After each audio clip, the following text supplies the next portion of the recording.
Bonjour, je suis Dominique Gir, directeur associé au sein de la société Novulis.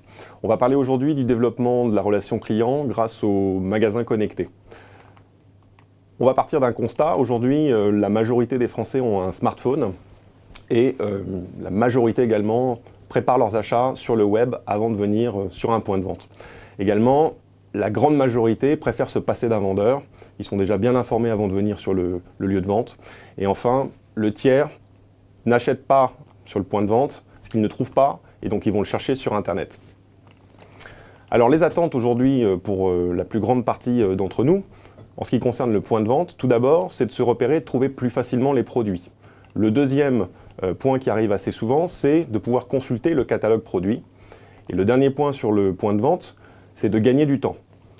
En ce qui concerne le vendeur, aujourd'hui, on attend du vendeur de donner des conseils pertinents, également de connaître la disponibilité d'un article et de proposer des produits qui sont adaptés aux clients. Alors pour cela, on voit qu'il y a différentes étapes dans le cadre de la transformation digitale des points de vente. Et ces étapes sont les suivantes. Premièrement, la connexion du point de vente, donc amener Internet sur le point de vente. Le deuxième point, c'est de pouvoir collecter de l'information et de pouvoir connaître le client, son parcours et mieux le segmenter. Ensuite, c'est de pouvoir décentraliser le CRM et de l'amener sur le point de vente. Après, on a l'amélioration de l'expérience client et de pouvoir personnaliser, ultra personnaliser l'offre pour le client. Et enfin, de pouvoir compléter avec le web, avec le e-commerce, afin d'avoir un retour entre le commerce classique et le commerce électronique. Alors, première étape, pourquoi connecter le point de vente ? Tout d'abord, pour pouvoir offrir un accès Wi-Fi au client. De cette manière, le client peut consulter le catalogue, il peut également aller chercher des informations, des avis sur Internet, il peut se renseigner, comme il a l'habitude de le faire. Le deuxième point, c'est de pouvoir proposer des solutions mobiles pour les vendeurs. De cette manière, les vendeurs peuvent être équipés de tablettes ou de dispositifs qui vont permettre de pouvoir aller accompagner le client dans son parcours et de pouvoir lui proposer des produits ou des services qui sont adaptés à ses besoins. Autre point, c'est une opportunité aussi pour le point de vente de pouvoir passer sur le cloud. Aujourd'hui, la majorité des points de vente ont leur système informatique directement sur place. Donc ça veut dire que l'équipement Wi-Fi d'un point de vente va permettre de passer à des alternatives de type cloud, de type solution en mode service, et donc de pouvoir passer d'un mode OPEX par rapport à un mode CAPEX. Dernier point, les technologies qu'on utilise aujourd'hui avec le Wi-Fi nous amènent des outils qui vont pouvoir compter les passages, et par rapport à différentes technologies comme la triangulation, on va être capable de comprendre un peu les parcours du client sur le point de vente, notamment les parcours sur les zones chaudes, les zones froides, et également de pouvoir proposer une landing page qui peut être utilisée quand l'utilisateur va ouvrir sa connexion Internet, de pouvoir se repérer par exemple sur le lieu de vente ou de pouvoir consulter une promotion ou la disponibilité d'un article. Alors, autre point important, c'est la collecte de l'information. À minima, les informations qu'on peut obtenir sur un point de vente vont être l'identité du client. Donc, on peut tout à fait lui demander son nom, son prénom, son adresse email ou le code postal. Et puis également, s'il fait partie d'un programme de fidélité, de pouvoir connaître son code. Et on a également toutes les transactions. Donc, les transactions, bien sûr, concernent les achats qui sont faits sur le lieu de vente, mais on va également avoir les retours, puisque des produits peuvent être ramenés sur le magasin. Et puis également, toute l'utilisation des promotions qui peuvent être enregistrées, notamment par le système d'encaissement du lieu de vente. Alors, pourquoi utiliser une solution comme Microsoft Dynamics CRM ? Premièrement, on va pouvoir utiliser le CRM pour être interfacé avec le système d'encaissement du point de vente, mais également la solution de e-commerce qui est proposée par l'enseigne et de collecter ces informations directement dans le CRM.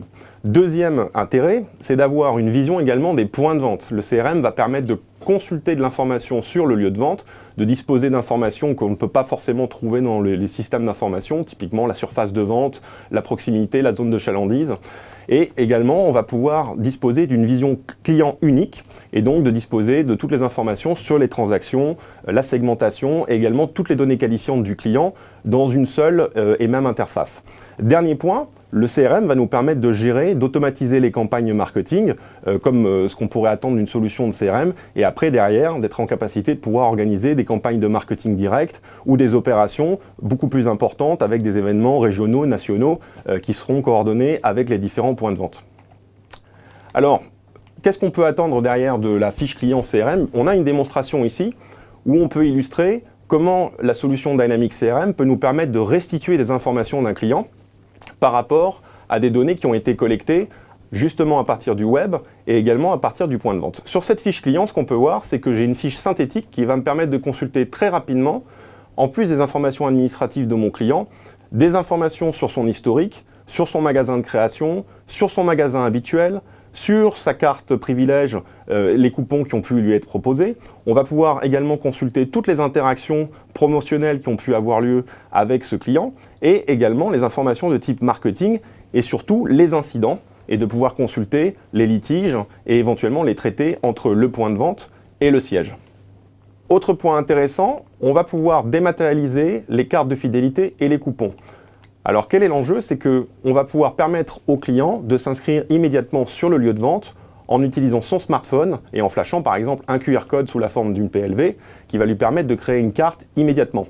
Ceci permet d'éviter les envois de cartes matérialisées ou l'impression sur site et donc de pouvoir s'en servir tout de suite dans le cadre des opérations ou dans le cadre d'une promotion sur le point de vente. Autre aspect, c'est l'économie de coût que l'on va avoir avec les cartes dématérialisées puisque par rapport au canal classique SMS, on va pouvoir s'affranchir des coûts de téléopérateurs pour la transmission des messages. Et ces messages vont pouvoir amener un nouveau canal conversationnel entre l'enseigne et son consommateur, puisqu'on va pouvoir travailler sur une personnalisation des messages, sur une individualisation des messages, et donc de travailler sur une communication beaucoup plus appropriée et matérialisée sous la forme de notifications qu'il faudra utiliser bien entendu avec parcimonie. Dernier point, c'est la mise à jour en temps réel. Dans le cadre d'un programme de fidélisation, on peut tout à fait envisager d'utiliser les coupons électroniques sur le lieu de vente et que ceux-ci soient eux-mêmes en interaction avec le CRM de manière à consulter en temps réel l'historique de points, les transactions et donc à ce moment-là appliquer tout le programme de fidélité de manière instantanée grâce au smartphone et au magasin connecté. En ce qui concerne l'expérience client, aujourd'hui, un des enjeux, c'est également de pouvoir faire interagir le point de vente avec le consommateur, sans intervention humaine. Autrement dit, c'est la capacité de pouvoir proposer une expérience interactive qui va se matérialiser par exemple sous la forme d'une notification du point de vente vers le consommateur quand celui-ci est à proximité, mais également quand celui-ci est dans le point de vente. Donc d'être en capacité de détecter la présence d'un client, de pouvoir qualifier ce client, de pouvoir avertir de son arrivée et de pouvoir lui proposer sur le lieu de vente des conditions comme par exemple des offres promotionnelles et également de pouvoir travailler sur de l'ultra-personnalisation qui va se matérialiser avec des opérations qui sont exclusives. Par exemple, la technologie aujourd'hui dont on parle de plus en plus, qui est la technologie des beacons, permet d'utiliser des dispositifs peu coûteux que l'on peut implanter dans le magasin et qui vont permettre avec une application mobile de reconnaître la présence de ces capteurs et de pouvoir à ce moment-là détecter la présence et la portée, la distance du consommateur par rapport à une zone qui nous intéresse sur le lieu de vente. Et grâce à ce système, on va pouvoir travailler sur de l'ultra-personnalisation du message et de pouvoir détecter aussi le parcours client et de pouvoir amener le client à découvrir d'autres offres exclusives sur le point de vente. Un autre aspect aussi important à considérer dans la digitalisation du site web, c'est qu'aujourd'hui, un tiers des Français, finalement, ne passe que par le canal Internet pour acheter et ne va plus sur le lieu de vente. Or, le web doit aussi amener le consommateur à aller sur le lieu de vente pour aller chercher de l'information, pour aller se renseigner sur les produits. Et donc, le e-commerce doit pouvoir générer aussi du trafic en magasin et amener justement ses clients à revenir.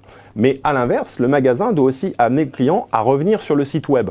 Pourquoi? Puisque si le client ne trouve pas ce qu'il cherche sur le point de vente, il faut qu'il soit en capacité immédiate de pouvoir aller chercher cet article, de pouvoir consulter la disponibilité, voire de le précommander, et à ce moment-là, de pouvoir répondre à son besoin d'achat et de ne pas le laisser partir finalement pour aller à la concurrence ou d'aller voir ailleurs.